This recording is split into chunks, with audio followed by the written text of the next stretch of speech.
Hari Om, Bhagavad Gita, chapter 14, verse 21. Gunatraya Vibhaga Yoga. In the last verse, Bhagavan Krishna said, the embodied one, having transcended the three gunas, is freed from birth, growth, decay, disease, and death. He attains immortality. Amrutam Ashnute. That is what Bhagavan Krishna said in the last verse, verse 21. Arjuna Uvacha Kairlingaistreen Gunanetan Atito Bhavadi Prabho Kimacharakadam Chaitan Streen Gunanadi Bhartate. There are two ways for learning a subject or achieving success in that subject, according to me. The first is to see how the previous students for the examination, what they did, your seniors, how they studied. You take a brilliant student, how he studied, what is his approach, everything you learn from him, and then you study in that method. Mostly you will succeed.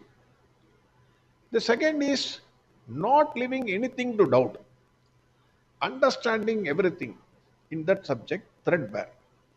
Whatever doubts you have, you get it cleared. You should not go to an examination hall with a doubt whether I am correct or I am wrong. Threadbare, you must analyze and then you must come to a conclusion. So, two methods. One, following the path in which some students have achieved success. Second is you have to understand the subject threadbare. These two are very important for success in any field, according to me. So, the general example, what I can say is, generally you can see the newspapers for IIT, JEE exams or IAS exams. They will put the photographs of the student in the first page and say these many students have secured ranks in those exams. Students who see those advertisements, they will join those institutes and they follow the same path because they are saying, I know the path, I will tell you how to reach. So you can also be successful. So students go and enroll. But by following that path alone, one cannot be successful. For example, in my childhood days, I was extremely poor in studies. It is not that now I have improved. I am always poor in studies, from childhood to till today. I hated to study any subject, whatever subject, whether it is physics or science or maths or any subject. I hated to study. That too, getting into a school, getting into a classroom and studying, somebody going on talking for 45 minutes. I hated that. One of my classmates was staying just two houses away from my house. He was very brilliant in studies. So my mother saw that fellow getting up at 5 a.m. in the morning and he used to study. So she thought, okay, early morning without disturbance, if somebody studies, then he will be successful. He will be a brilliant fellow. So she used to wake me up at 5 a.m. and poor lady used to put coffee, give it to me at that time. After having a good coffee, I used to have a good sleep. My book will be open. I will be sitting. But in that same position, I will have a good sleep in spite of having a coffee. So same method cannot work. Second method is, as I said, understanding the subject thoroughly without leaving anything to doubt. Getting it clarified from an expert teacher. Then 99% you will 100 succeed. Not 99%. Success is sure. Even though Bhagavan clearly explained that gunas are the chains which bind matter to spirit. That is Kshetra with Kshetrajna or Purusha with Prakriti, whichever way you take it. And the one who unchains the gunas, he himself unchained, right? Removing the belt, he removes the gunas from the matter equipments, then he merges with the spirit and thus enjoys bliss forever. Amrutam Ashnute. Arjuna seems to have not understood this fully. What Bhagavan Krishna said looks very easy. Just like that, removing the belt. You just remove the belt, then Amrita Mashnute. But it is not easy to say, but looks extremely difficult to follow. So Arjuna did not want to miss this opportunity with Bhagavan. Expert teacher is before you. So hence Arjuna is asking three questions at this stage to Bhagavan Krishna. The same doubts that may be lingering in our hearts also. It seems this is not possible or attainable by an average person like us. Bhagavan says, you remove the belt, then you will be Amrita Pashu. Arjuna speaks, Arjuna, and we also feel, sir, this is all very easy to say, sir, but how? That is the question lingering in our hearts also. So Arjuna is asking Bhagavan Krishna the following three questions. The third question is very important. One, what are the characteristics or marks of a man who has crossed the three gunas? How can I identify this person has crossed the three gunas? That is point number one.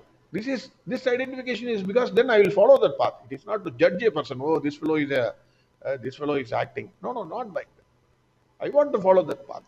Second is, what is his conduct or his relationship with the world outside?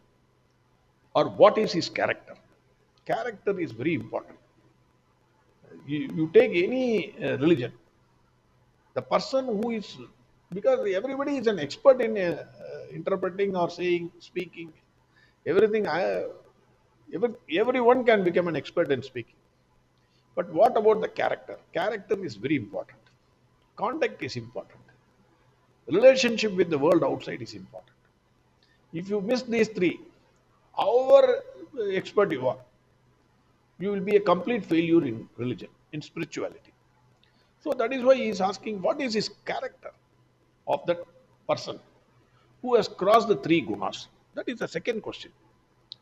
The third question, how can one conquer his inner confusions and attain the final goal? So this is the main question which we are also having. How can an average person conquer his inner confusion? Because we are all born with sattva, rajas and tamas. How can I conquer? Generally nowadays, if we can see, everyone wants to become a sannyasi. For whatever reason. Everyone. They are more concerned about their outward appearance as sannyasi rather than the inward change. Everyone wants to wear orange robes, rudraksha malas, kamandal, vibhuti, or according to their religion, whatever they want to wear. Everyone is wearing. But inward change is missing. The character and conduct of the sannyasi, that is very, very important. Transcending the gunas, as I already said, it is not that easy. It is the power of Maya. Maya power is extremely powerful. We know the difference. Everyone, even if he is the topmost sannyasi, he is under the control of power of Maya. But the same power, Maya, is under the control of Bhagavan Krishna. This is the major difference that we must keep in mind. Maya is under the control of Bhagavan Krishna. We are all under the control of Maya. This is one point which we must keep in mind. Getting over the power of Maya is not impossible, but it is extremely difficult. For a sincere student, nothing is impossible. That too, if he has blessings of Bhagavan Krishna. What is the answer given by Bhagavan Krishna? That we will see from tomorrow onwards. Verse 25, 21 again. Arjuna uvacha kairlingaistrin gunanetan atito bhavadi prabho kimachara kadam chaitan strin gunanadi vartate. The answers of Bhagavan Krishna we will see tomorrow, as I said. Harihom Sarvam Krishnarpanamastu. Narayana Narayana Narayan Narayan Narayan Narayan Narayan Narayan Narayan Narayan Narayan Narayan Narayan Narayan Narayan Narayan Narayan Narayan